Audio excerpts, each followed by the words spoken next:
Hello மக்களே, இன்றைக்கி வந்து என்ன செய்ய போகிறோம் அப்படின்னு பார்த்தீங்கன்னா, ஹோம்மேட் பீஸா தான். இன்றைக்கி ஏன் பீஸா செய்கிறோம் அப்படின்னா வந்து வீட்டில் ரொம்ப நாளாக வந்து ஓடிஜி இருந்துச்சு, அதுவும் மினி ஓடிஜி.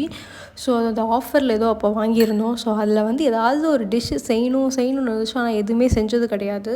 ஸோ அதனால் இன்றைக்கி வந்து பீஸா பேட்ரு வாங்கிட்டு வந்து சரி வீட்டில் இருக்கிற ஐட்டம்ஸ்லாம் வச்சு செய்யலாம் அப்படின்றது தான் ஒரு ஐடியா.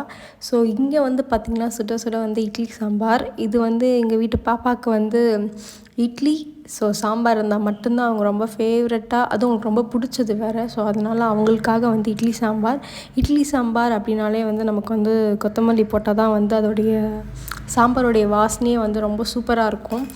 அப்புறம் இட்லி சாம்பார் வச்சாச்சு. ஸோ நெக்ஸ்ட் வந்து பீஸாவும் நம்ம வந்து ஸ்டார்ட் பண்ணியாச்சு பேக் பண்ண. ஸோ இப்படி தாங்க இருந்துச்சு இதோடைய அவுட்லுக் வந்து. ஸோ நல்லா தான் இருந்துச்சு. பட் ஆனால் என்னென்னா சீஸ் இருந்தால் இன்னும் கொஞ்சம் சூப்பராக இருந்திருக்கும். தேங்க்ஸ் ஃபார் வாட்சிங்.